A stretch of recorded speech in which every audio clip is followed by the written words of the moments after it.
ఆయన నామానికి మహిమ ఘనత ప్రభావములు చెల్లునుగాక. కీర్తన గ్రంథం ద్వారా దేవుడు నన్ను దర్శించాడు. ఏ రీతిగా దావీదు అనుభవాలు ఉన్నాయో మనం ధ్యానించాము, చెప్తాము. ప్రార్థన, ఎన్ని శ్రమలు వచ్చినా, ఎన్ని నిందలు వచ్చినా, ఎన్ని అవమానాలు వచ్చినా ఆయన మా పక్షాలు ఉన్నాడని, శత్రువుని జయించేవాడు ఆయనని, ఆయన మీద ఆధారపడి ఉన్నాడు. మనం కూడా ఆయన మీద ఆధారపడి ఉంటే ఫలితాలు చూస్తాం. దేవునికి స్తోత్రం, హల్లెలూయా. మన మీద మనం ఆధారపడక ఆయన మీద ఆధారపడాలి. మనుషులు ఒకరోజు ధైర్యపరుస్తారు, ఒకరోజు కృంగదీస్తారు. కాబట్టి మనుషుల వైపు కాక ఆయన మీద మాత్రమే ఆధారపడాలి. మనుషుల ఆలోచనలు కూడా మారుస్తుంది దుష్టుడు. మనుషుల మీద ఆధారపడితే, మనుషుల వైపు చూస్తే మనం ఎక్కడా కూడా పైకి ముందుకు వెళ్ళాం, పై స్థాయిలో ఉండలేం. దేవుని పిల్లలు ఎప్పుడు గొప్ప స్థానం ఉండాలి దేవుడు కోరుకుంటున్నాడు. ఆయన ఎందుకు భయభక్తులుగా నిన్న వారిని ఆయన ఆత్మ ఆవరించి ఉండి నడిపిస్తుంది. కాబట్టి మన సంఘము బాల్యంలోనే బలపడాలని కొద్ది సంవత్సరాలే ఈ సంఘానికి స్థిరమైన భక్తితో, బలమైన విశ్వాసంతో ముందుకు కొనసాగాలి. ఎన్ని ఇరుకులు వచ్చినా, ఎన్ని ఇబ్బందులు వచ్చినా, ఎన్ని పోరాటాలు వచ్చినా ప్రభు మన పక్షాన ఉంటాడని, ఆయన మన ధైర్యపరుస్తాడు, పురుగులుపుతాడని ఆయనతో స్నేహం చేస్తూ వెళ్దాం. ఆయనతో సహవాసం చేద్దాం. మన సహవాసం ఎవరితోని? యేసుక్రీస్తు ప్రభుతో మన సహవాసం. ఈ సహవాసాన్ని ముందు కొనసాగిస్తూనే ఉందాం. ఎందరో వస్తారు, ఆదరిస్తారు, ఎందరో వస్తారు, వెళ్ళిపోతారు, ఎందరో తోడు ఉండరు, ఎప్పటి వరకు ఉంటారో కూడా ఎవరికి తెలియదు. కానీ మనం మాత్రం ఏకరీతిగా ప్రభు పనిలో ఉన్నాం. దేవుడికి స్తోత్రం కలుగునుగాక. నిన్న నేడు ఏకరీతిగా ఉన్న దేవుడితోనే మనం సహవాసం చేస్తున్నాం. మన దేవుడు నిన్న నేడు ఏకరీతిగా ఉన్నాడు. మనం కూడా ఎలా ఉండాలి? ఏకరీతిగా ఉండాలి. మన మనస్సు పరిస్థితిని బట్టి, మనస్సుని బట్టి కలవరపడద్దు. ఒకరు ప్రోత్సహిస్తారు, ఒకరు అభిమానిస్తారు, ఒకరికి లోపాలు ఎత్తి చూస్తూ ఉంటారు, ఒకరు ఇరుకులు పెట్టడానికి ప్రయత్నం చేస్తూ ఉంటారు. ఇవన్నీ వస్తూనే ఉంటాయి, సర్వసాధారణం. వీటన్నిటిని బట్టి కలత చెందొద్దు. ఇలా కలత చెందుతూ దేవుని సేవలో బలహీనమైపోతున్న సమయంలో అనుభవాల గుండా వెళ్ళిన దావీదు తన కుమారుడికి సేవలో బలం ఇవ్వడానికి ఆదరణ మాటలు చెప్పాడని వాక్యం సెలవిస్తుంది. మనం కూడా మనం దేవుని పనిలో ముందుకు వెళ్తున్నాం. ముందుకు వెళుతుండగా మనకు వచ్చే అవరోధాలు, ఇరుకులు, ఇబ్బందులు, హేతువు లేని గాయాలు. నాకు చూశాను కీర్తన గ్రంథంలో ఉంది. ఒక దగ్గర హేతువు లేని గాయాలు, హేతువు లేని గాయాలు చేసి అవసరం లేని, అక్కర్లేని గాయాలు కూడా చేయాలని దుష్టుడు ప్రయత్నిస్తాడు. కానీ అతనికి సిగ్గుపడేది దుష్టుడే. దేవుని స్తోత్రం కలుగునుగాక. అలాంటి హేతువు లేని గాయాలు వస్తూ ఉంటాయి. మనం వాటిని గ్రహించాలి. వాటిని బట్టి కలవరపడవద్దు. అవసరం లేని గాయాలు, అవసరం లేని ఇబ్బందులు కలుగుతూ ఉంటాయి. వీటిని బట్టి మనం ఇక్కడ కలవరము చెందుతూ, అందుకనే మనం ప్రభువును చూస్తూ వెళ్ళిపోవాలి. దావీదు ప్రభువును చూస్తూ నడిచాడు కాబట్టి పడిపోయిన లేచి పరుగెడుతూనే ఉన్నాడు దేవుని కొరకు. మనం కూడా ప్రభువును చూస్తూ ఆయనతో స్నేహం చేస్తూ వెళుతుంటే, నువ్వు పని పూనుకో, మన అంశము, నువ్వు పని పూనుకుంటే ఆయన తోడుంటాడు. ముగింపు వరకు తోడుంటాడు. అప్పటి వరకు, ముగింపు వరకు మన అంశము, నువ్వు పని పూనుకో, ఆయన తోడై ఉంటాడు, ధైర్యం ఇస్తుంటాడు. దావీదు కూడా ఎన్నో అనుభవాల గుండా వెళ్ళాడు. కానీ ఆయనకు లేదు గొప్ప భాగ్యం. ఏ భాగ్యం లేదు? మందిరం కట్టి సేవ చేసే భాగ్యం లేదు. ఏం లేదు? మందిరం కట్టి సేవ చేసే భాగ్యం లేదు. ఎన్నో అనుభవాలు, ఎంతో సేవ, ఎంతో విస్తారమైన పరిచయం. కానీ మందిరం కట్టే అనాథ కోల్పోయాడు. కానీ పరిస్థితులు, ఏ పరిస్థితుల్లోనూ దేవుడితో సహవాసం బాగుంటుంది. అనేక ప్రజల్ని ఆయన చెప్పిన రీతిలో ఆయన యుద్ధకు నడిపించటకు దావీదు క్రీస్తుకు మాదిరిగా నడిచాడు. ఆయన దేవుడితో సత్సంబంధం కలిగి ఉన్నాడు. అందుకనే ఆయన సంతానంలోకి వెళ్ళి క్రీస్తు లోకానికి వచ్చాడు. అందుకే శాశ్వతమైనది ఆయన సింహాసనం. అప్పటి నుంచి తరతరములు శాశ్వతంగా నియమించబడ్డది. ప్రియమైన స్నేహితులారా, మనం కూడా ప్రభువు మన పక్షాన ఉంటాడని పని పూనుకొని ముందుకెళ్ళాలి. ఆయన ఎప్పటి వరకు ముందుకుంటాడంట అంటే ముగింపు వరకు. మనం ముగించిపోవచ్చు, మన పని మనమే ఈ లోకాన్ని విడిచెళ్ళొచ్చు, లేకపోతే ఆయనే రావచ్చు. ఈ రెండు ఖచ్చితం. కానీ ఈ ముగింపు వరకు మనం ఏదైతే తలపెట్టుకుంటామో పని, ఆ పనిలో దేవుడు నిశ్చయంగా తోడే ఉంటాడు.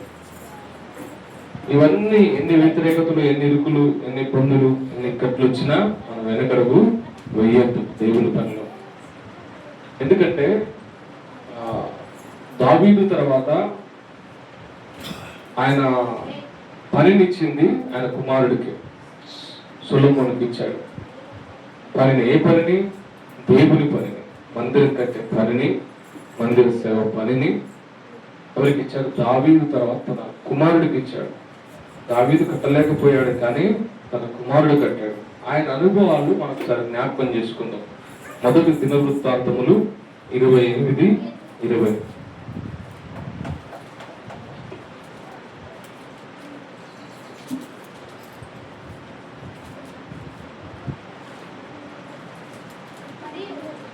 మరియు దావీదు తన కుమారుడైన సొలొమోనుతో చెప్పినదేమనగా, నీవు బలము పొంది ధైర్యము తెచ్చుకొని ఈ పని పూనుకొనుము, భయపడకుండుము, వేరవకుండుము. నా దేవుడైన యెహోవా నీతో కూడా నుండును. యెహోవా మందిరపు సేవను గూర్చిన పనంతయు నీవు ముగించు వరకు ఆయన నిన్ను ఎంత మాత్రమును విడువకుండును. దేవునికి స్తోత్రం కలుగును గాక. దావీదు సేవించిన దేవుడు, సొలొమోను సేవించిన దేవుడు ఒకడే. కానీ ఆ గొప్ప భాగ్యము ఇప్పుడు ఏ పని చేయడానికి ఇచ్చాడంట అంటే, ఆయన మందిర పని చేయడానికి సొలొమోనుకి ఇచ్చాడు దేవుడు బాధ్యత. దావీదు కుమారుడే, జ్ఞానంతో నింపాడు దేవుడు. రాజ్యాన్ని పరిపాలించడానికి జ్ఞానం ఇచ్చాడు, సర్వ సంపదలు ఇచ్చాడు సొలొమోనుకి. కానీ దేవుని పని నిమిత్తము పని పూనుకొని ముందుకు వెళ్ళడానికి సామర్థ్యం కూడా దేవుడే ఇవ్వాలి. దేవుడు ఇచ్చినాక కూడా ఎక్కడొక్కడ ఏదో ఒకటి వెనక్కి లాగుతూ ఉంటది. అంత జ్ఞాని అయినా, రాజ్యాన్ని పరిపాలించిన వాడైనా, ఎంత గొప్పవాడైనా సరే అనుభవాలు కావాలి. ఏం కావాలి? అనుభవాలు. అందుకని దావీదు తన కుమారుడికి నేర్పుతున్నాడు, సొలొమోనుతో చెబుతున్నాడు. ఏమనంటే, బలం పొంది ధైర్యం తెచ్చుకొని ఈ పని పూనుకొనుము. బలం పొంది ధైర్యం తెచ్చుకొని ఈ పని పూనుకొనుము, భయపడకుము, వేరవకుము. ఈ రెండు మాటలు జ్ఞాపకం ఉంచుకోండి. భయపడకుము, వేరవకుము. అంటే ఎంత రాజైనా సొలొమోను, ఎంత జ్ఞానైనా భయము పెట్టే పరిస్థితులు వస్తాయి. దేవుని పని వెళ్తా ఉంటాయి. ఇంకోటి ఏంటి? దేవుడికి వేరయ్యే పరిస్థితులు కూడా వస్తాయి. అంటే ఈ పరిస్థితుల్లోకి ఎవరు తీసుకెళ్తారు అంటే, సాతాను. దేవుని రాజ్యం కడుతూ ఉంటే కొలగొట్టడానికి ప్రయత్నించేది ఎవరు? సాతాను. దేవుని రాజ్యం కడుతూ ఉంటే కొలగొట్టేవారు, వెనక్కి లాగేవారు ఉంటారు. మనం ఈ లోక సంబంధమైన రాజ్యాన్ని కట్టడానికి కాదు, కానీ వచ్చింది దేవుని సేవకు వచ్చింది. ఈ లోక సంబంధమైన గొప్ప పేరు సంపాదించుకోవడానికి కాదు, కానీ వచ్చింది దేవుని రాజ్య విస్తరణ కొరకు, దేవుని రాజ్యం కొరకు ఒక జనాంగాన్ని కట్టడానికి మందిరం. హల్లెలూయా. మన పేరు కొరకు, మనను పొగడాలను, మన ఘనత చెందాలని కాదు. మనం ఎట్టివారం పురుగు లాంటి వారం, ఎన్నిక లేని వారు, పెంట కుప్పల మీద ఉండేవారు. ఆయన ఎన్నుకొని నిలబెట్టాడు, కానీ యోగ్యతనిచ్చాడు, కానీ నిలబడ్డా. దేవునికి స్తోత్రం కలుగును గాక. ఆ యోగ్యతలోని మనకు యోగ్యతనిచ్చినప్పుడు మనం ఎంత జాగ్రత్తగా ఉండాలి. దావీదుకు యోగ్యతనివ్వలేదు, కానీ తన కుమారుడికి ఇచ్చాడు యోగ్యత, గొప్ప పనినిచ్చాడు. కానీ అనుభవాలు కావాల్సింది ఎవరి దగ్గర? అనుభవించిన వాడి దగ్గర కావాలి. శ్రమలు, పరిశోధనలు, ఇరుకులు నాకు చూశాం కదా. హేతువు లేని గాయాలు దావీదుకి, హేతువు లేని గాయాలు, హేతువు లేని బలహీనతలు, హేతువు లేని ఇబ్బందులు. కానీ వీటన్నింటిలోకి వెళ్ళి ఎవరు విడిపించుకుంటూ వచ్చారు? దేవుడే విడిపించుకుంటూ వచ్చాడు దావీదుని. దావీదుకి ఇన్ని పరిశోధనలు ఎదురయ్యా, ఇవన్నిటి గుండా వెళ్ళాడు. కాబట్టి దావీదు తన కుమారుడికి చెప్తున్నాడు, భయపడకు. ఏం చెప్తున్నాడు? భయపడకు, భయపడక చెప్తున్నాడు. ముందు భయము పోవాలి, సేవలో పిరికితనం పోవాలి, ఆందోళన పోవాలి, పిరికితనం పోవాలి, ఆందోళన పోవాలి, భయం పోవాలి. నీ దేవుడు యూదా గోత్రపు సింహం, మనం ఆయన పిల్లలం, ఎక్కడ దడిచే పని లేదు. దేవునికి స్తోత్రం కలుగును గాక. సేవకుడు సాక్షి అయ్యాడు. రేపు ఆయన మరణము ఆయన ఈ రోజు కూడా చెప్తున్నాడు, తల తీసుకెళ్తారా? తీసుకెళ్ళను, రండి. తల తీసుకెళ్తారా? నాకు ఫోన్ చేసి మరి దాన్ని ఎక్కడున్న అర్థం చెప్తాను. సేవకుడు ఆయన ప్రతి మెసేజ్ ఎలా ఉంటుందంటే దేవుని గురించిన జ్ఞానాన్ని పెంచుతూ ఉంటుంది. ప్రతి మనిషిలో ఒక ఆలోచన కలిగిస్తుంది, అంతా ఉంది. ఆయనకున్న ఆస్తులు పాస్తులు ఎంతో ఉన్నాయి, కానీ దీనుడై దేవుని సేవకు ఒక మిషనరీగా వెళ్ళాడు. మనం ఇప్పుడు చెప్పుకుంటున్న ప్రవీణ్ పగడాల గొప్ప సేవకుడు. అంటే ఆధారం కావాలి. ఆ తండ్రి ఇక్కడ ఈ రాజ్యాన్ని స్థాపించడానికి రాలేదు, ఆ పరలోక రాజ్యాన్ని స్థాపించడానికి వచ్చాడు. అది నిరంతరం నిలిచేది, ఇది శిథిలమైపోద్ది. ఇది ఎప్పటికైనా మనం విడిచి వెళ్ళాలి, మనం విడిచి వెళ్ళాల్సింది. ఎంత బతుకుందామన్నా ఉండలేము, కానీ శాశ్వతమైన రాజ్యంలో స్థలం సంపాదించుకోవాలి. కాబట్టి ఆ రాజ్య విస్తరణలో పని చేస్తున్నాం. ఆ పనిలో వెళుతుండగా, ఆ రాజ్యానికి ఎందరినో చేర్చాలని ప్రయత్నం చేస్తుండగా, ఎందరినో నడిపించాలని ప్రయత్నం చేస్తుండగా, మనల్ని వ్యతిరేకించేవారు, ఇరుకులో పెట్టేవారు, ఇబ్బందులో పెట్టేది వారు ఎందరో ఉంటారు. హేతువు లేని గాయాలు, అవసరం లేని ఇక్కట్లు పెట్టేవారు ఉంటారు. వీటన్నిటిలో జ్ఞానంతోనే నడుచుకోవాలి. మనం దేంతో నడుచుకోవాలి? జ్ఞానంతో నడుచుకోవాలి. నువ్వెక్కడ భయపడవసరం లేదు. నీ పక్షాన యుద్ధం చేయవాడు యెహోవా. యుద్ధము యెహోవా. హల్లెలూయా. ఎవరు యుద్ధము? యెహోవా. దావీదు రాజుగా ఉన్నప్పుడు యుద్ధం చేశాడు. దేవుడితో సహవాసం చేస్తూ గొర్రెలు కాచుకుంటప్పుడు కూడా యుద్ధం చేశాడు. తెలుసా?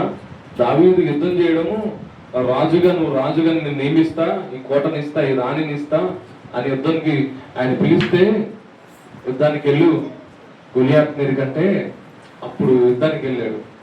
ఒక్క రాయితోని యుద్ధం చేసి గొలియాత్ని చంపాడు. ఆయనకు అంతకుముందే యుద్ధాలతో అనుభవం ఉంది. ఎందుకని? అంతకుముందు అనుభవం ఉంది. ఆయన గొర్రెలు కాస్తూ అడవిలో ఉండగా సింహం వచ్చింది, గొర్రె పిల్లని తీసుకెళ్తుంది. ఊకున్నాడా? ఊకోలే. గొర్రె పిల్లను ఆయన దాని నోట్లోకి వెళ్ళి, సింహం నోట్లోకి వెళ్ళి విడిపించుకుని వచ్చాడు. దాంతో పోరాడాడు, యుద్ధం ఆల్రెడీ చేశాడు. అప్పుడు ఎవరు తోడు ఉన్నాడు? అడవిలో ఉన్నప్పుడు కూడా దేవుడే తోడు ఉన్నాడు. ఆ పక్షాన ఉన్నది సైన్యములకు అధిపతియగు యెహోవా. యూదా గోత్రపు సింహం. నేను కాదు పోరాడేది, ఈ సింహం ఎంత ఆయన పోరాడాడు సింహంతో. అప్పుడు యుద్ధం చేశాడు. అదేగాక ఎలుగుబంటితో కూడా యుద్ధం చేశాడు. అందుకే ఆయన ఆయన ఆయన ఆయన హార్ట్, ఆయన హృదయం ఎంత బలమైందో తెలుసా? ఎంత బలాఢ్యుడో తెలుసా? 1000 మంది ఆయన మీద యుద్ధానికి రావాలన్నా కానీ ఒంటరిగా ఉన్నాడన్నా భయపడేవారు. హల్లెలూయా, దేవునికి స్తోత్రం. 1000 మంది కలిసి యుద్ధానికి రావాలన్నా దావీదు మీదకి ఆయన ఒంటరిగా ఉన్నాడు, వెళ్దామా అని అంటే అనేవాడంట. అనుభవంతో ఉంటారుగా, పిల్లవాడ దావీదు ఎట్లాంటి వాడు అనుకున్నావు? ఒంటరిగా ఉన్నా పిల్లలు పోగొట్టుకున్న ఇలుగు బంటితో సమానం. ఆయన యుద్ధం చేయాలంటే మీ వల్ల కాదు. దేవునికి స్తోత్రం. పిల్లలను పోగొట్టుకున్న ఎలుగు బంటి కోపం మామూలు ఉండదంట. నువ్వు ఆయనతో యుద్ధం చేయాలంటే ఒంటరిగా ఉన్నా, నువ్వు ఎలుగుబంటితో 1000 మంది వెళ్ళినా ఎలుగుబంటి పిల్లలను పోగొట్టుకుంటే దాని కోపం వేదంట. అలానే దావీదుతో యుద్ధం చేయాలంటే గుండె ఏదో కత్తులుంటే ఖడ్గాలుంటే సరిపోవు, ఏముండవు, ధైర్యం, గుండె ధైర్యం ఉండాలి. ఆ గుండె ధైర్యం దావీదుకి బలమైన ధైర్యం ఇచ్చాడు దేవుడు. ఆ ధైర్యం ఇవ్వగలన ప్రభుత్వం మనం వెళ్తున్నాం, ఆ ప్రభు సేవ చేస్తున్నాం. ఎవరి సేవ? సైన్యములకు అధిపతి ఆయన సేవ చేస్తున్నాం. మన పక్షం యుద్ధం చేసేది ఆయన.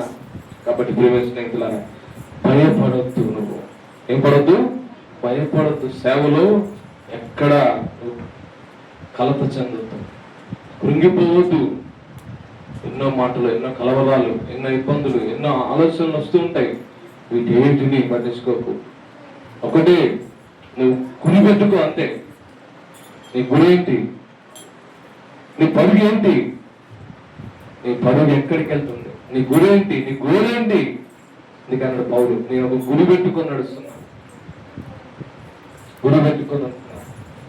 గురి పెట్టుకో. ఆత్మల సంపదనే బాధ, నశించిపోతే ఆత్మలేని బాధ. ఆ గురి పెట్టుకో చాలు. ఏదో రావాలి, ఏదో చేయాలని నువ్వు అనుకోకు. నీతో చేపించేవాడికి నిన్ను అప్పచెప్పుకుంటే చేపిస్తాడంతే. దావీదు ఆయనతో స్నేహం చేసేవాడు, సహవాసం చేస్తాడు. ఏం చేయలే. ఆయనతో స్నేహం అంటే పాటలు పాడుకుంటూ, వేణు వాయించుకుంటూ, ఆయనకు లోబడి ఒదిగిపోయి అంత ఎంత ఎదిగినా ఒదిగిపోయి ఉన్నాడు. ఎవరితో ఉన్నాడు? దేవుడితో ఒదిగిపోయి ఉన్నాడు. హల్లెలూయా. గొర్రెల కాపరిగా ఉన్నప్పుడు కూడా గంతులు వేసుకుంటూ పాటలు పడేవాడు. ఇప్పుడు నాన్నగారు ఇక్కడ వచ్చి గంతులు వేసుకుంటూ ఉద్యోగంగా పాటలు పాడుతున్నాడు. పెద్దవాడు అయిపోయాడు కానీ గర్వంగా నేనేంటి గంతులు వేయడం? ఆయన సన్నిధిలో లేదు. దేవుని సన్నిధి అని చెప్పి ఆ వృద్ధాప్యంలో కూడా సందడి చేస్తున్నాడు దేవునితో గడపడానికి. దేవునికి స్తోత్రం కలుగును గాక. దావీదు కూడా అలానే సందడి చేశాడు. గొర్రెలు కాసుకుంటూ సందడి చేసుకుంటూ పాటలు పాడుకుంటూ వీణ వాయించుకుంటూ ఎగిరాడు. అదే విధంగా ఆయన రాజయ్యి కొన్ని రాజ్యాన్ని ఏలుతున్నా దేవుడి దగ్గరికి వస్తారు, పిల్లవాడైపోయాడు. హల్లెలూయా, పిల్లవాడైపోయాడు. ఆయన సన్నిధి అంటే ఆయనకు ఆనందం అంట. ఆయన పాటలు అంటే ఆనందం. నాట్యం ఆడేవాడంట. నాట్యమాడి తండ్రి నిన్ను స్తుతించేదను. హల్లెలూయా. దావీదు నాట్యం ఆడేటాడంట. గొప్ప స్థానంలో ఉన్నా కానీ ఒదిగిపోయేవాడు, పిల్లవాడు అయిపోయాడు దేవుడి దగ్గర. నువ్వు పిల్లవాడివి అయిపోవాలి దేవుడి దగ్గర. గర్వము, అహంకారము, కోపము ఇవద్దు. పూర్ణ వివేకంతో చేయాల్సింది సేవ. పూర్ణ వివేకంతోనే సంపూర్ణమైన ఓర్పుతో చేయాలి. ఇలా చేస్తే నువ్వు భయపడవు. నీ పక్షాన దేవుని పెట్టుకో. దేవునికి స్తోత్రం కలుగును గాక. నా పక్షాన్ని యుద్ధం చేయవాడు యెహోవా అని నువ్వు నిశ్చయించుకుంటే ఎక్కడున్నా, ఏ స్థితిలో ఉన్నా నువ్వు భయపడవు. ఇంకొకటి వేరేవకము అని దావీదుకి, సొలొమోనుకి దావీదు చెబుతున్నాడు. వేరేవకము. ఎంత జ్ఞాని, మహాజ్ఞాని. ఆయన లాంటి వాడు పుట్టలేడు. మహాజ్ఞాని అయినను ఒకసారి ఏమైనా దేవుడికి వేరే పరిస్థితులు వచ్చితేనే ఆ ఆలోచనలు వస్తాయని చెబుతున్నాడు దావీదు సొలొమోనుతో. వేరేవకము, నా దేవుడైన యెహోవా నీతో కూడా నుండును. వేరొకము. ఎక్కడ నీ హృదయాన్ని ఆయనకు వేరు చేయకు. దుష్టుడి పని ఏంటి తెలుసా? ఆయనతో అంటుకట్టుకుంటే పడలేదు. దానికి ఆయనతో ఎంత ప్రార్థనలు కోరుకుంటావో అంత వేరు చేయాలని ప్రయత్నం చేస్తూ ఉంటుంది. ఎంత అంటుకట్టాలని ప్రయత్నం చేస్తూ ఉంటావో అంత వేరు చేయాలని ప్రయత్నం చేస్తూ ఉంటుంది. దుష్టుడు అంతే, వేరు చేయాలి. తలంపులు వేరు చేయాలి, ఆలోచన వేరు చేయాలి, దేవుడితో కలిపే సమయాన్ని వేరు చేయాలి. ఈ 3 రకాలుగా వేరు చేస్తూ ఉంటుంది. ఒకటి తలంపులు. ఫస్ట్ తలంపులు వేరు చేయాలి. ఉన్నాడో లేదో, జరుగుతుందో జరగదో, ఎంత భక్తి తెలిసినా, ఎంత దేవుడి గురించి తెలిసినా, ఎంత గొప్పవాడని తెలిసినా, ముందు ఎక్కడికి ఆలోచిస్తుంది, ఏ తలకాయ నొప్పి వచ్చినా, జ్వరం వచ్చినా, కడుపు నొప్పి వచ్చినా ముందు ఎవరు గుర్తొస్తారు? హాస్పిటల్ గుర్తొస్తారు. అంతేనా? హాస్పిటల్ గుర్తొస్తారు. దేవుడు గుర్తొస్తాడా? పక్షవాయు గల వాడిని లేపాడే, 4 రోజులు చచ్చిన లేపాడా లేదా?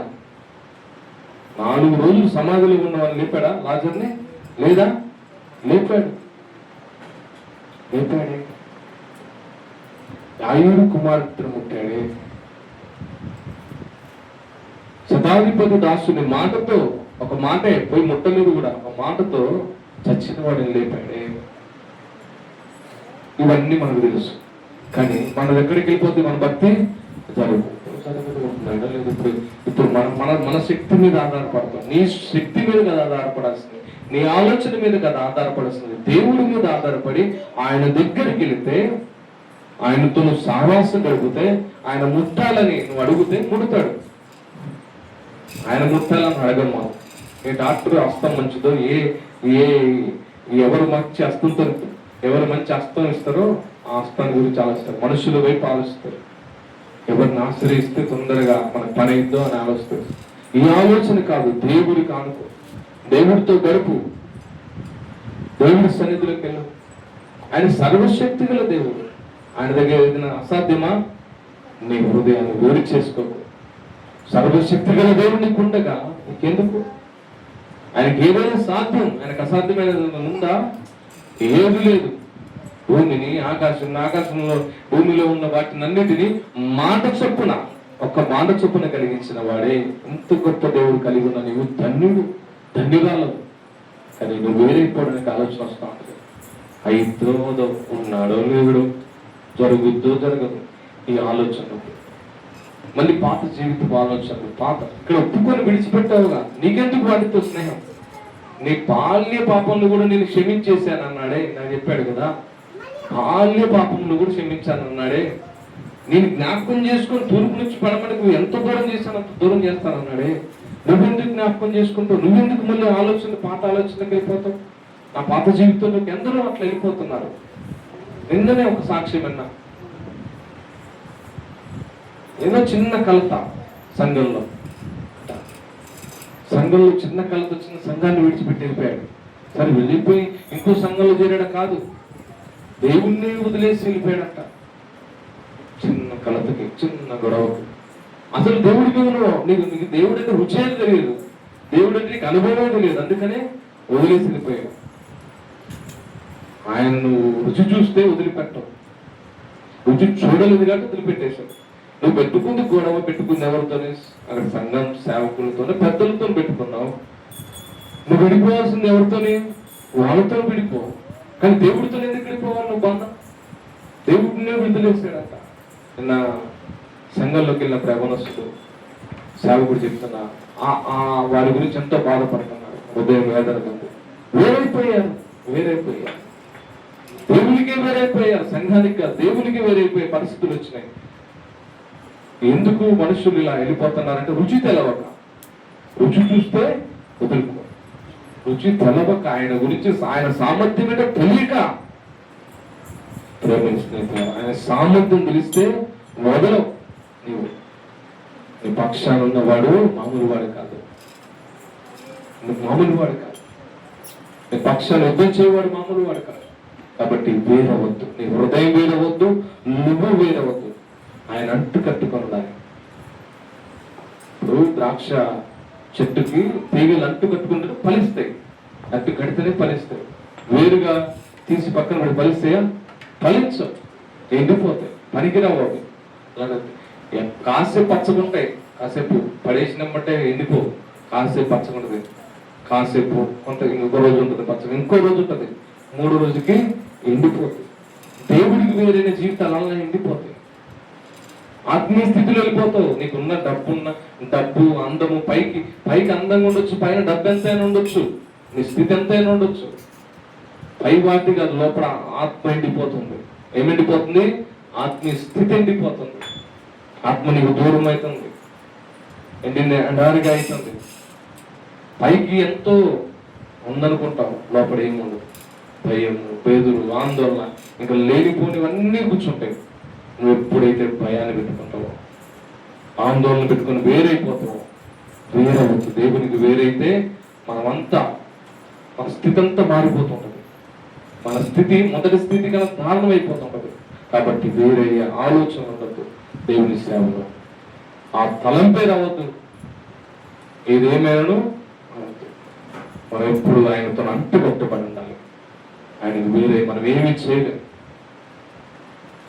నువ్వు వేరే నమ్మంటే దురాత్మ చేరుతుంది. దేవునికి వేరే నమ్మంటే ఏం జరుగుతుంది? దురాత్మ చేరుతుంది. దురాత్మ చేరు ఏం చేస్తుంది? నిన్ను కృంగు తీసి నిన్ను ఆత్మలో మళ్ళీ ఎదగకుండా చేస్తుంది. ఆత్మలో ఎదగనీయదు. సౌలు అలానే వేరైపోయాడు. దేవుడు హృదయాన్ని, దేవుడు ఆలోచన మర్చిపోయాడు. వేరైపోతే ఏం జరిగింది? ఆయనలోకి దురాత్మ చేరుతుంది. మళ్ళీ దేవుడి సన్నిధిలో మొరపెట్టి దావీదు మళ్ళీ వీణ వాయించడం మొదలెడితే దురాత్మ వెళ్ళిపోయింది. మళ్ళీ దురాత్మ వెళ్ళిపోతే ఇప్పుడు దేవుడు ఆత్మ దగ్గర ఉంటుంది కదా సౌలుకి. మళ్ళీ దావీదు దూరం వెళ్ళిపోయాక మళ్ళీ దురాత్మ చేరుతుంది. ఎవరికి స్థలం ఇస్తాడు సౌలు? దురాత్మకు స్థలం ఇస్తాడు. దురాత్మ కూడా వేరైపోతుంది కానీ మళ్ళీ పక్కనే ఉంటుంది. ఎందుకని? మళ్ళీ నాకు ఆహ్వానిస్తామని. దురాత్మ అంత పక్కనే ఉంటుంది. నువ్వు ఎప్పుడు దేవుడికి వేరైతావా అని వేరు చేయాలని చూస్తూ ఉంటుంది. నీ స్థితిని పడేయాలని చూస్తూ ఉంటుంది. నిన్ను వేరు చేయాలని, దేవుడికి వేరు చేయాలని. ప్రేమ స్నేహితులు, ఎక్కడ నువ్వు వేరవకు. ఎందుకంటే నా దేవుడైన యెహోవా నీతో కూడా ఉన్నాడు. నా దేవుడే నీతో ఉన్నాడు. నా దేవుడే నీతో ఉన్నాడు. ఆయన నీకు తోడుగా ఉంటాడు. ఈ సంఘానికి తోడుగా ఉంటాడు. అనుకుంటాం అయ్యగారు లేరు, లేకపోతే ఇంకొకరు లేరు, పక్కన నాకు ఎవరు సహాయకారు లేరు, ఎవరు నా దగ్గర లేరు, ఎవరు నాకు మంచి చెప్పట్లేదు, మాకు ధైర్యం ఇవ్వట్లేదు అనుకుంటారు. నీ పక్షాన నా దేవుడే నీ పక్షాన ఉన్నాడు. నేను ప్రార్థించే దేవుడు, నువ్వు ప్రార్థించే దేవుడు. ఆయన ఎట్ ఏ టైం ఇక్కడ ఉండగలడు, ఎట్ ఏ టైం ఇంకొక దేశంలో కూడా ఉండి సహాయం చేయగలడు. నువ్వు అడవిలో ఉన్నా నీకు సహాయం చేయగలడు. నా దేవుడే నీకు తోడుగా ఉంటాడు.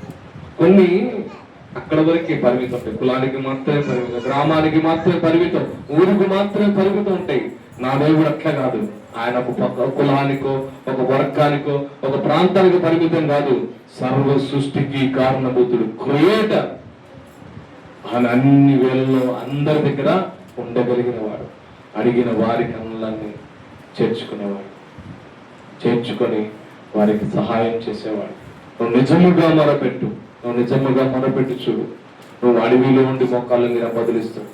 నీ హృదయానికి తాకుతాడు, నిన్ను పట్టుకుంటాడు, నిన్ను నడిపిస్తాడు. నీ చేపట్టుకొని నువ్వు వేరే వద్దు. నువ్వు ఆయన చేపట్టుకున్నంతసేపు నేను నడిపిస్తూనే ఉంటాడు. నువ్వు ఆయన వెంటున్నంతసేపు నీ వెంటనే నడిపిస్తాడు. నా దేవుడు సర్వశక్తి గల దేవుడు. ఆయనకు వేరే మనం ఏం చేయలేం. కాబట్టి ఆయన నీ వెంటే ఉంటాడు, నీకు తోడే ఉంటాడు. నేను సేవిస్తున్న దేవుడే సహాయం చేస్తాడు. అందుకనే అప్పుడు ధైర్యం ఇచ్చి సొలొమోనుకి ఇంకొక మాట చెప్తున్నాడు. యెహోవా మందిరము సేవను గూర్చిన పనంతే నువ్వు ముగించు వరకు ఆయన నిన్ను ఎంత మాత్రము విలువక ఉండును. యెహోవా మందిర సేవను గురించిన పనంతయు ముగించు వరకంట. నీవు ముగించు వరకు ఆయన నిన్ను ఎంత మాత్రమును విలువడు. మనం ఎవరి పని పెట్టుకోవాలి, ఎవరి పని మీద మనము ఉన్నాం, ఎవరి పని చేస్తున్నామంటే ఆయన మందిర సేవని మనం పెట్టుకుంది. ఆయన సేవను పెట్టుకుంది. ఆయన సేవ చేస్తాం, ఆయన పని చేయాలని అనుకున్నాం. నువ్వు ముగించు వరకు నేను ఆయన విడివడు. నువ్వు ఖచ్చితంగా ఆయనతో అంటుకట్టబడి ఉంటే నిన్ను విడివడు, ఎడబాయడు, నీకు తోడే ఉంటాడు, నిన్ను నడిపిస్తూ ఉంటాడు, నేను బలపరుస్తుంటాడు. మనం చేసే ప్రతి పనిలో ఆయన మనకు తోడే ఉన్నాడని నిశ్చయమే జ్ఞాపకం చేసుకుందాం. అదే దశలోనికి రాసిన పత్రిక 5:11 చూద్దామా? కాబట్టి మీరిప్పుడు చేయనట్లుగానే ఒకరినొకడు ఆదరించి ఒకరినొకడు క్షేమాభివృద్ధి కలుగజేయండి. మనం ఈ మందిర పనిలో ఒకరినొకరు ఆదరించుకోవాలి. ఒకరికొకరు క్షేమాభివృద్ధి కొరకు ప్రార్థన చేయాలి, ఆదరించుకోవాలి. ఒకరి క్షేమాభివృద్ధి కొరకు ఇప్పుడు చేయనట్లుగానే దేవుని సేవ ఇప్పుడు చేస్తున్నాం కదా, దీంట్లో ఫస్ట్ స్థితి మళ్ళీ కొంత స్థితి మారవద్దు, ఎప్పుడు ఒకటి లెక్క ఉండాలి. ఇప్పుడు ఎట్లా ఆదరించుకుంటున్నామో స్టార్టింగ్ లో ముగింపు వరకు అదే ప్రేమ కొనసాగాలి. దేవునికి స్తోత్రం. ఒకరినొకరు ఆదరించాలి, ఒకరినొకరు క్షేమాభివృద్ధి కొరకు. మనం ఒకరినొకరు ఏమనుకోండి, క్షేమంగా ఉండాలి, అభివృద్ధి పొందాలి. ఇది దేవుని సేవా లక్ష్యం. అంటే దీంట్లోకి వచ్చే వారినే కానీ ఇరుగు పొరుగు వారి కానీ ఏం కోరుకోవాలి మనం? దేవుని పనిలో వారు క్షేమంగా ఉండాలి, అభివృద్ధి పొందాలి. మనం ఆదరిస్తేనే, దేవుని సన్నిధిలో ఆదరిస్తేనే వారు అభివృద్ధి పొందరు. ఈ ఆదరణ సంఘము ఆదరించాలి. నీకు పరిస్థితులు ఏ రీతిగా ఉన్నా పర్లేదు, ఏ రీతిగా పరిస్థితులు మారుతున్నా పర్లేదు, నువ్వు మాత్రం ఏకరీతిగా ఉండాలి. ఇప్పుడున్నట్లుగానే ఇప్పుడు ఉండాలి, ముగింపు వరకు ఉండాలి. దేవునికి స్తోత్రం కలుగును గాక. క్షేమాభివృద్ధి పొందాలి. సంఘం ఏమవ్వాలి? క్షేమాభివృద్ధిలో ఉండాలి. మనం ఆదరించాలి, ఒకరినొకరు ఆదరించుకొని క్షేమాభివృద్ధిలో వెళ్ళాలి. మన సంఘం ఒకటే కాదు, సార్వత్రిక సంఘంగా ఏదైతే క్రీస్తు మీద ఆధారపడి ఉందో వాటిని కూడా క్షేమాభివృద్ధిలో వెళ్ళాలని ప్రార్థన చేయాలి. క్షేమాభివృద్ధి చెందాలి. ఆయన పనిలో మనం ముందుకు వెళ్తూ ఆయనతో అంటుకట్టబడి ఉంటే క్షేమాభివృద్ధి చెందుతాం. మనమే కాదు, మన సంఘాలు కూడా క్షేమాభివృద్ధిలో ఉంటాయి.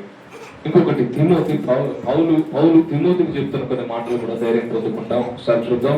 2 తిమోతి 4:1-2.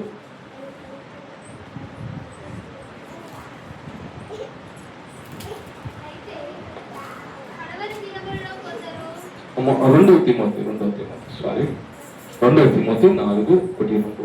దేవుని ఎదుటను సజీవులకును మృతులకును తీర్పు తీర్చు క్రీస్తు యేసు ఎదుటను ఆయన ప్రత్యక్షత తోడు ఆయన రాజ్యము తోడు నేను ఆనబెట్టి చెప్పుచున్నదేమనగా, వాక్యమును ప్రకటించుము, సమయమందును అసమయమందును ప్రయాసపడుము, సంపూర్ణమైన దీర్ఘశాంతంతో ఉపదేశించుచు ఖండించుము, గద్దించుము, బుద్ధి చెప్పుము. దేవునికి స్తోత్రం కలుగును గాక. ఇక్కడ తిమోతికి పౌలు చెబుతున్నాడు సేవను ఎలా చేయాలో. ఆయన మామూలుగా చెప్పట్లే. ఎట్లా అంటే క్రీస్తు యేసు ఎదుటను ఆయన ప్రత్యక్ష తోడు ఆయన రాజ్యము తోడు నేను ఆనబెట్టి చెప్పున్నదేమనగా, ఆనబెట్టి మరి చెప్తున్నాడు. నేను కూడా చెప్తున్నాడు ఇక్కడ సేవ చేసేవారికి, సేవ చేయాలని నిలబడ్డ వారికి ఎలా ఉండాలి, ఎలా నడుచుకోవాలి, దేవునితో సహవాసం ఎలా ఉండాలంటే సమయాన్ని దేవుని కొరకు నిరంతరం గడుపుతుండాలి. వాక్యమును ప్రకటించుము, సమయమందును అసమయమందును ప్రయాసపడుము, సంపూర్ణమైన దీర్ఘశాంతముతో. ఏంటంట? సమయము అసమయము. ఇంకోటి ఏంటి? ముఖ్యమైన పాయింట్, సంపూర్ణమైన దీర్ఘశాంతముతో ఉపదేశించు. ప్రకటించాలి. అవకాశం దొరికినప్పుడు ప్రకటించాలి, అవకాశం దొరికినప్పుడు వినాలి. నాకు ఇయ్యలేదు సమయం, నాకు రాలేదు సమయము, ఈ హెచ్చుతగ్గులొద్దు. ఎవరు చెప్పిన చిన్న పిల్లగాడు కూడా వాక్యానుసారంగా వాక్యం చెప్తాడు, వినాలి. అంతే, వాక్యం వినాలి. నేర్పిస్తాడు, చిన్నపిల్లలతో కూడా నేర్పిస్తాడు. ఏమో అందసందాలు ఉండవలసిన, తక్కువ గిక్కు ఉండవలసిన లే. చిన్న దేన సేవకుడు చెప్పినా నేను స్పష్టంగా వినేవాడిని. అప్పటి మాటలు ఇప్పటి వరకు మర్చిపోను నేను వారిని. వారి సాక్ష్య జీవితం మంచిగుంటే వారి మాటలు మీరు హృదయంలో దాచుకోండి వాక్యానుసారంగా. సాక్ష్యము లేదు అనుకుంటే వినకండి. సాక్ష్యం లేని జీవితము చెప్పే బోధ వ్యర్థమే. సాక్ష్యాన్ని ఉంచుకొని క్రీస్తుతో నడుస్తూ ఉన్న వారి ఉపదేశము చిన్నోడైనా పెద్దోడైనా తక్కువ మామూలుగా సాదాగా ఉన్నా వినండి. వాక్యం మాత్రం విని దాంతో బలం పొందుకోవాలి. వినేటప్పుడు వినాలి, బోధించేటప్పుడు బోధించాలి. ఏ సమయం లేదు, ఎక్కడ వాక్యం దొరికితే అటు వెళ్ళిపోవాలి. ఎవరు 5 నిమిషాల సమయం వాడబడాలి, పాటకు ప్రార్థనకు వాడబడాలి. ఏ సమయంలో అయినా సరే ప్రభుత్వ గడపడానికి ప్రయత్నించాలి. తర్వాత ప్రయాసపడాలి. దీని కొరకు ప్రయాసపడాలి. ఎంత ప్రయాసపడాలంటే మామూలు ప్రయాసంగా. నా బాల్య దినంలో యవ్వన కాలం దేవుడు పిలుచుకున్నప్పుడు ఏ చిన్న పాట ప్రార్థన ఇచ్చేవాడు. 2 ఆటోలు మారి 1 కిలోమీటర్ నడవాలి. దేవుడితో స్నేహం పెరిగిన తర్వాత ఎక్కడ దొరుకుద్ది అవకాశం, ఎక్కడ నా వాక్యం దొరుకుద్ది, ఎక్కడ రాత్రి గడపాలి, ఎక్కడ ఆన్లైన్ గడపాలి అని ప్రయాస పడేవాడు. అలా వెళ్ళేవాడిని. భద్రాచలం ఎక్కడ, నగరం ఎక్కడ. భద్రాచలం నుంచి నగరం వెళ్ళాలంటే బురుగంపాడు వరకు వెళ్ళి, బురుగంపాడు నుంచి మళ్ళీ నగరం క్రాస్ రోడ్లో దిగి అక్కడి నుంచి లోపలికి వెళ్ళాలి. అక్కడ నన్ను రిసీవ్ చేసుకోవడానికి అంకుల్ వస్తే, అంకుల్ ఫోన్ కలిస్తే బండి మీద తీసుకెళ్తారు. కలవకపోతే నడుచుకుంటూ వెళ్ళాలి. 1 కిలోమీటర్ 2 కిలోమీటర్ నడవాలి. వెళ్ళేవాడిని. నైటు లేదు, పగలు లేదు, వెళ్ళేవాడిని. ఎందుకు? వాడపడాలి. అక్కడ అయిపోయింది. ఇంకొక చోట అవకాశం దొరికింది వాక్యం చెప్పమని. అక్కడ వాక్యం చెప్పడానికి అక్కడికి వెళ్ళిపోయేవాడిని. మళ్ళీ ఇంకొక చోట ఈ భద్రాచలంకి ఇక్కడికి ఒక 20 కిలోమీటర్లు అంటే ఇక్కడ నుంచి 50 కిలోమీటర్లు దొరికింది అవకాశం. వెళ్ళిపోయేవాడిని. అక్కడ నుంచి 70 కిలోమీటర్లు ఇది కరగూడెం బయ్యారం సైడ్ దొరికింది. వెళ్ళిపోయేవాడిని. వాక్యం చెప్పడానికి వినడానికి అవకాశం వస్తే స్నేహపూర్వకంగా పిలిచి వెళ్ళిపోయేవాడిని. ఏ సమయం లేదు. దేవుడితో గడపాలంటే గడపాలి. ప్రయాసం ఉండాలి. నీలో ప్రయాసం ఉంటే దేవుడు వాడుకుంటాడు. ఆశ కలిగితే ఉంటే, దేవుని కొరకు ఆశ కలిగి ఉంటే నిన్ను తృప్తిపరుస్తాడు. వస్తే మళ్ళీ ఇంటికి వచ్చేది ఖాళీ ఉండేటోని కాదు, మోకాళ్ళు లొంగిపోయటాన్ని. వాక్యం పట్టుకుంటే, బైబిల్ పట్టుకుంటే ఒక చరిత్ర చదువుకోవాల్సిందే. మోకాళ్ళు లొంగితే వెళ్ళిపోవాలిగా. 9 అయిద్దా, 12 అయిద్దా, తెల్లారుద్దా, ఇది లేదుగా. 3 అయిద్దా, కోడికి వస్తుందా, 6 అయిద్దా, గడిపేవాడిని. దేవుడితో ప్రయాసం. నీ దగ్గర ప్రయాసం ఉంటే నిలబెడతాడు. ఈ స్థితికి నిలబెట్టడానికి ఆ ప్రయాసం ఉంది. మీరు కూడా ఆ ప్రయాసం కలిగి ఉండాలి. ఏ సమయం అనేది లేదు. దేవుని కొరకు పరిగెట్టాలి. మనమైతే ఉంటాం. ఇప్పుడున్న సేవలు కొన్ని రకరకాలు ఉన్నాయి. రకరకాల సేవలు ఉన్నాయి. వారు విమర్శించాలని కాదు, కానీ వారికి అన్ని కంఫర్ట్గా ఉంటాయి. మన ఆదరిస్తే అక్కడికి. నేను చింతపండు చారు పెట్టిన చోటకి వెళ్ళి అక్కడ రాత్రి గడిపాను. పచ్చడితో తిన్నాయి, గడిపిన రోజులు ఉన్నాయి. మేము సువార్త చేసి వస్తే గిన్నెలు బోళ్ళు ఖాళీగా ఉంటాయి. ఆయన బాధపడలేదు. 10 కిలోమీటర్ సువార్త తిరిగి, పొద్దంతా తిరిగి, పగలంతా తిరిగి, సాయంత్రం వస్తే గిన్నెలు 3ంటికి 4ంటికి వస్తే ఎట్లా ఉంటుంది? ఇంట్లో ఏమో మంది ఉంటుంది, అమ్మగారు అనుకుంటే ఏం లేవు, అన్ని ఖాళీగా ఉన్నాయి. బియ్యం చూస్తే బియ్యం లేవు అయ్యగారి దగ్గర. కూరగాయలు లేవు, ఏం లేవు. అప్పటికప్పుడు కొట్టుకాడికి వెళ్ళి మేము వెళ్ళిన 6 తలా ఒక ఇంత వేసుకొని ఆ కూరగాయలు తెచ్చుకొని, బియ్యం తెచ్చుకొని వండుకొని అయ్యగారి కొద్దిగా పెట్టి మీకు కొద్దిగా తిన్నాం. ఏముండవు. ఒక్కోసారి నువ్వు నమ్మకంగా అలా దీన స్థితిలో ప్రయాసపడుతుంటే ఒక దినం తీసుకెళ్ళాడు. జడ్జి గారి ముందు కూర్చోబెట్టాడు. జడ్జి గారి ఇంట్లో కూర్చోబెట్టాడు దేవుడు. స్టిల్ చెప్పగలను. ఆ జడ్జి గారి దోశలు ఎత్తి పెట్టింది ఒకసారి. ఆమెతో కాసేపు జర్నీ చేయడానికి దేవుడు కొరపనిచ్చాడు. 30 కిలోమీటర్లు జర్నీ చేస్తూ మాట్లాడుతూ వెళ్ళా దేవుని కొరకు. గుంటూరు జడ్జి గారు, ఎగ్జిక్యూటివ్ ఇంజనీర్ భార్య. ఆ రోజు పని మనిషి, మేము వెళ్ళేటానికి పని మనిషి వెళ్ళిపోయింది. వాళ్ళకి జడ్జి గారికి పని మనిషి ఉంటుంది, కానీ వెళ్ళిపోయింది. మాకు ఆమె స్వయంగా జడ్జి గారు పెట్టారు టిఫిన్. ఆమె స్వయంగా దోశలేసి. ఒక దినాన కారంతో తినే పరిస్థితులు ఉంటాయి, ఏమీ లేని పరిస్థితులు ఉంటాయి. ఒక దినాన నమ్మకంగా ఉంటే జడ్జి గారితో ప్రయోజనం పెట్టిస్తాడు. హల్లెలూయా. ఉన్నతమైన స్థితిలో కూడా కూర్చోబెడతాడు. నువ్వు ప్రయాసం ఎలా ఉందో నీ ప్రయాసాన్ని బట్టి. ఏమీ లేకుండా పాలవంచ ప్రాంతానికి వెళ్ళాను. ఎలా పోయానో తెలియదు, కానీ ఎలా వస్తానో కూడా తెలియదు. ఇలా మనుగురు కూడా ఏమీ లేదు. ఇక్కడ ఎక్కడ ఉండాలో ఏడ ఉండాలో కూడా తెలియదు. బస్సులు లేకపోతే వచ్చా వాక్యం వినడానికి. వచ్చి వాక్యం విన్న తర్వాత ఏమీ లేదు. నాకు ఇక్కడ ఎవరు తెలియదు. అప్పుడు ఇది పెళ్లి కాలే, వీరెవరో తెలియదు, ఏమీ లేదు. ఇటు నుంచి ఏం బస్సులు పోవు. ఎక్కడొక్కడ పడుకుందాం, చర్చిలో స్థలం ఇస్తారంటే అలా చర్చిలు ఎత్తుక్కుంటూ వెళ్ళా. ఆఖరికి బొంబాయి కాలనీ. ఇక్కడ మొదలెడితే టీడీపీ సెంటర్ మొదలెడితే అక్కడ బొంబాయి కాలనీ. అక్కడికి వెళ్తే అక్కడ ఇచ్చారు ఈ రాత్రికి పడుకోవాలి. ఏ ఆధారం లేకపోతే వెళ్ళేవాడు. పాలవంచి అయితే ఛార్జీలు లేవు అర్థం చెప్తానికి. వెళ్ళి వాక్యం విని బలపడి రిటర్న్ ఎట్లా అనుకుంటున్నాను. ఆ ప్రాంతం వాళ్ళు కారు వేసుకొని సువార్తకు మీటింగ్కి వచ్చారు. ప్రవీణ్ నన్ను పలకరించారు. మీటింగ్ అయిపోయింది రా. ఎలా వచ్చాను అన్నారు. బస్కి వచ్చానండి. కారులో వెళ్దామన్నారు. కారులో తీసుకెళ్ళారు. వస్తాను కారు ఛార్జీలు కూడా లేవు. ఎందుకు? వాక్యం వినాలి. ప్రయాసం. ఏ సమయం తేడా లేదు నాకు. సమయం మందు అసమయం గడిపేవాడిని. ఆ ప్రయాసం నీకు నాకు కావాలి. గడపాలి. దేవుని కొరకు గడిపితే నిన్ను నన్ను వాడుకుంటాడు. వాడుకొని బలమైన సాధనంగా తీర్చిదిద్దుకుంటాడు. ప్రేమ స్నేహితులారా, మనం దేవుని కొరకు నిలబడదామా? పట్టబడదామా? బలమైన సాధనంగా వాడదామా? బలమైన సాధనంగా ఉందామా? ప్రభు కొరకు నిన్ను నన్ను నిలబెట్టుకొని ఆయన సేవ చేపించుకోవడానికి, ఆయన పనిలో ముందుకు నడిపించుకొని ఆశ కలిగి ఉన్నాడు. ముఖ్యమైన వచనం చూద్దాం, ముఖ్యమైన మాట చూద్దాం. సంపూర్ణమైన దీర్ఘశాంతముతో ఉపదేశించు. సంపూర్ణమైన దీర్ఘశాంతం అంట. దీర్ఘశాంతం ఎలా ఉండాలి? సేవలో సంపూర్ణంగా ఉండాలంట. ఇక్కడ నా జీవిత శైలిలో మీరు కూడా చూస్తుంటారు, నా ప్రయాణంలో చూస్తుంటారు. ఎక్కడ కూడా తిట్టడం కానీ, అరవడం కానీ, కేకలేయడం కానీ ఎక్కడ చూస్తుంటారు. సంపూర్ణమైన దీర్ఘశాంతం. బోధ విధానం అదే, అది కరెక్ట్ అయిన బోధ. సంపూర్ణమైన దీర్ఘశాంతంతో ఉపదేశించుచు, ఖండించుము, బుద్ధి చెప్పుము, గద్దించుము, బుద్ధి చెప్పుము. గద్దించాలి, బుద్ధి చెప్పాలి. ముందు ఏం కావాలంట? సంపూర్ణమైన దీర్ఘశాంతం నీకు ఉండాలి. నీకు నాకు దీర్ఘశాంతం, సంపూర్ణత ఉండాలి. దీర్ఘశాంతం కూడా అసంపూర్ణంగా ఉండొద్దు. సంపూర్ణమైన దీర్ఘశాంతంతో ఉందాం. దేవుని పని చేద్దాం. ఎందుకంటే ఆయన రాజ్య విస్తరణ కొరకు మనం అప్పచెప్పుకున్న పనికి, ఆయన రాజ్య విస్తరణ కొరకు మన పిల్లలుగా చేసుకున్నాడంట.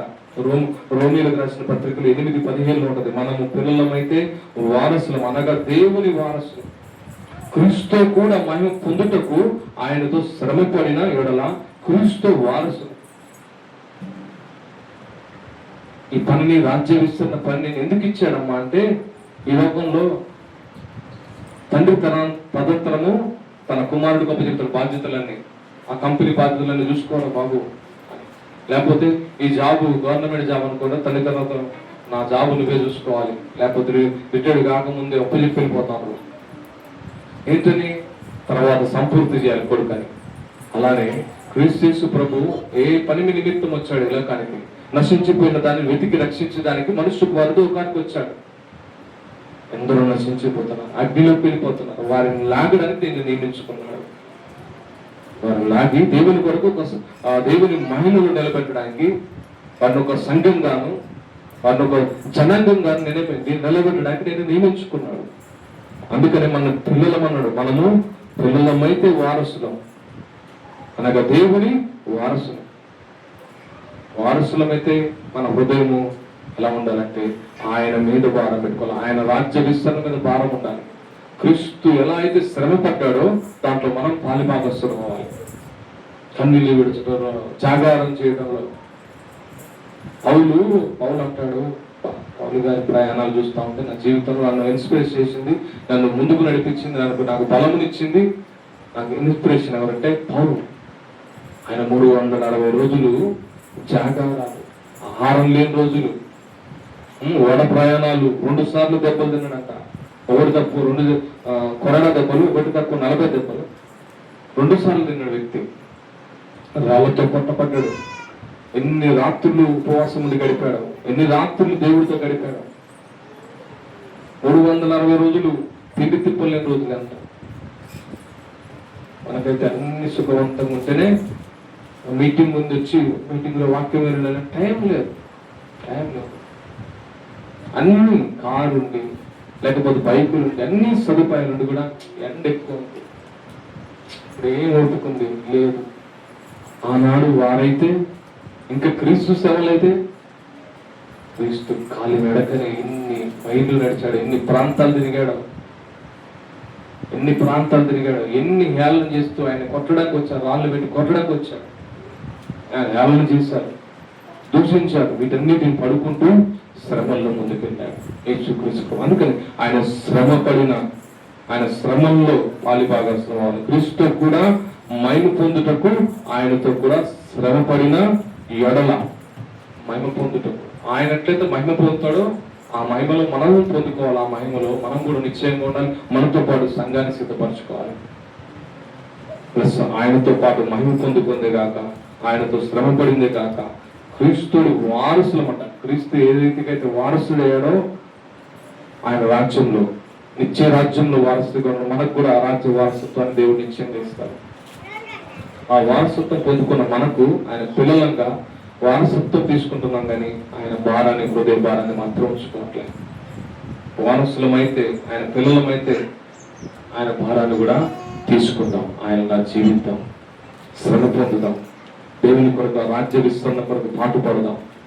ఎన్ని పరిస్థితులు అయినా సరే, ఏ పరిస్థితి వచ్చినా సరే, ఎన్ని పరిస్థితులు నిన్ను మార్చాలని ప్రయత్నించినా వేరవద్దు, భయపడద్దు. దేవుని కొరకు భయపడద్దు, వేరవద్దు. ఆయన రాజ్యాన్ని కడదాం. అందుకని మనం వెతకాల్సిన ఆ రాజ్యం మీద మనసు.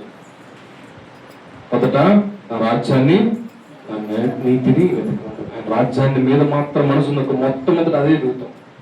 దాంట్లో మనకు స్థలం దొరికింది, మనకు ఒక రాజ్యంలో ఆ మహిమలో మనకు ఒక భాగ్యం దొరికిందని మర్చిపోకుండా అనేకులు సిద్ధపరచుకున్నాం. అట్టి కృపా ధన్యత దేవుడు మనకు అనుగ్రహించును గాక. ఆమె ఈ మాటలు మన వెడికిల్లో దేవుడు దీవించి ఆశీర్వదించును గాక.